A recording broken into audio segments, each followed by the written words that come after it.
But if you consider the European situation, you will have no difficulty in perceiving the motive. The whole of Europe is an armed camp. Great Britain holds the scales. If Britain were driven into war with one confederacy, it would assure the supremacy of the other, whether they were joined in the war or not. So it is the enemies of this potentate who want to secure and publish this letter so as to make a breach between his country and ours? Yes, sir. And to whom would the document be sent if it fell into the wrong hands? To any of the great chancelleries of Europe.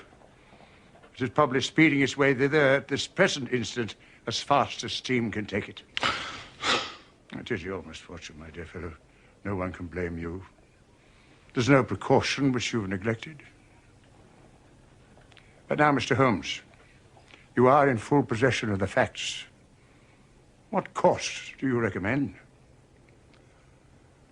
You think that if this document is not recovered, there will be war? I think it is very probable. Then, sir, prepare for war. That is a hard saying, Mr. Holmes. Consider the facts. There seems no doubt this document was taken between 7:30 and 11:30 yesterday evening, so where can it be now? No one has any reason to retain it. It has been passed from hand to hand rapidly to those who need it and who will pay well for it. What chance do we have to overtake it or even trace it? It is beyond our reach.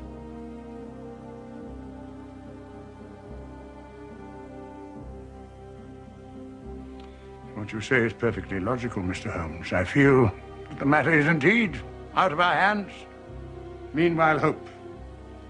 We cannot ignore all our other duties on account of this one misfortune.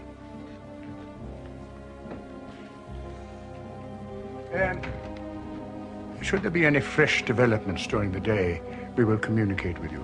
And you, no doubt, will let us know the results of your own inquiries. Thank you.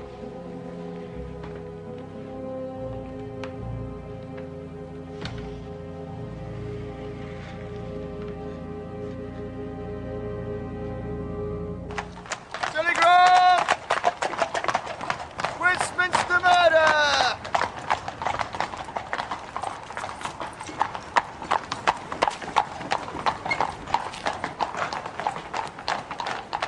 Westminster murder! Telegram! Westminster murder! Telegram!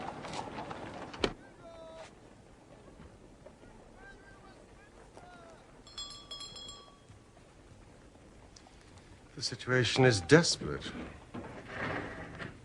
but not hopeless.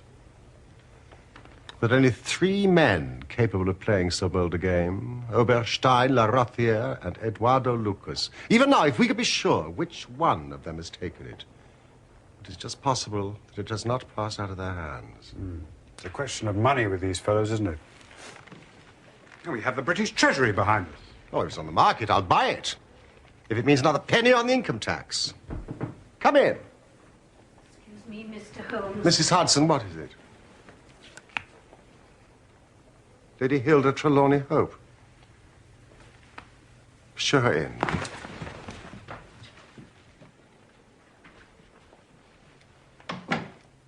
Has my husband been here, Mr. Holmes? Yes, he has been here. Mr. Holmes, I implore you not to tell him I came here. Your ladyship puts me in a very delicate position. I beg of you to sit down and tell me what it is you desire. But I cannot make you any unconditional promise. Gentlemen, I will speak frankly to you in the hope that it will induce you to speak frankly in return.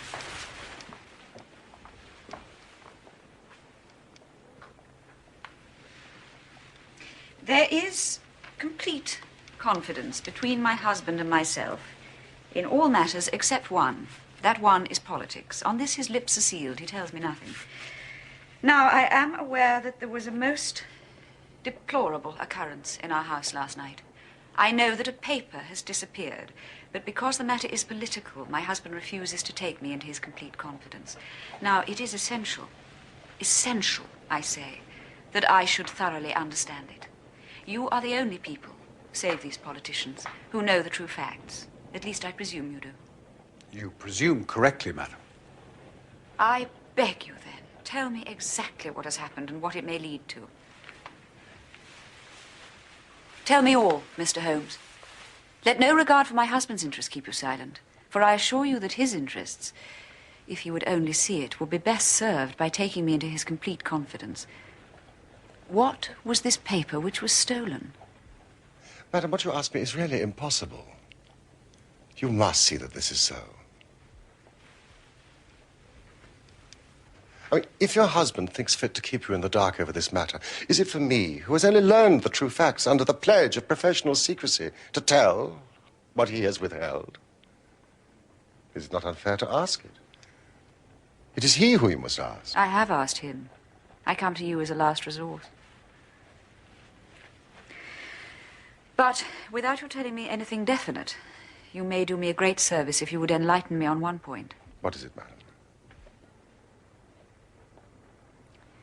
Is my husband's political career likely to suffer through this incident? Well, let me say that if it is not put right, it may have a very unfortunate effect. Oh. Mm.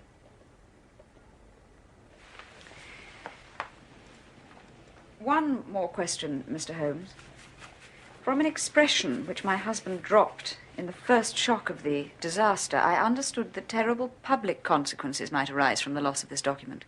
If you said so, I cannot deny it. Of what nature are they? There again, you ask me more than I can possibly answer. Then I will waste no more of your time. I cannot blame you, Mr. Holmes, for refusing to speak more freely. And you on your side will not, I'm sure, think the worst of me because I desire to share my husband's anxieties, even against his will.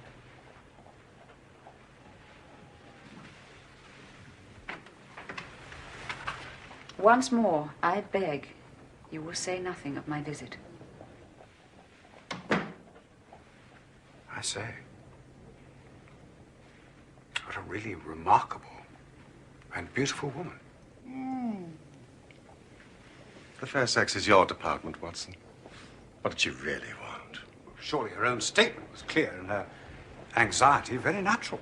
Think of her appearance, Watson. Her manner, her suppressed excitement, her restlessness, her tenacity in asking questions. Remember, she is the youngest daughter of the Duke of Belminster and comes of a caste that does not lightly show emotion. She was certainly much moved. And you observed, of course, how she maneuvered to have her back to the light. She did not wish us to read her expression too closely. Yes, she chose that chair in the whole room. And yet the motives of women are so inscrutable. I mean, how can you build on such a quicksand? Their most trivial action may mean volumes, or their most extraordinary conduct may depend upon a hairpin or a curling tongs. Yeah. Good morning, Watson. You off then? Yes.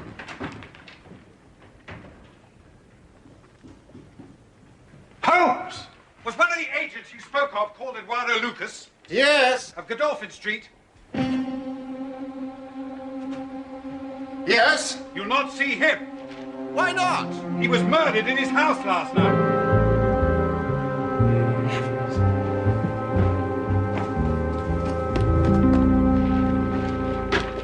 Does it say murdered? Murder in Westminster, crime of a mysterious character. Eduardo Lucas, unmarried, 34, well-known in society circles on account of his charming personality. Valet out for the evening. They always are. Elderly housekeeper sleeps at the top of the house, heard nothing. They never do. Just before midnight, Police Constable Barrett saw door ajar, found Lucas's room in disorder. Lucas stabbed to the heart. Let me see. Prussian military dagger. Robbery does not appear to be the motive.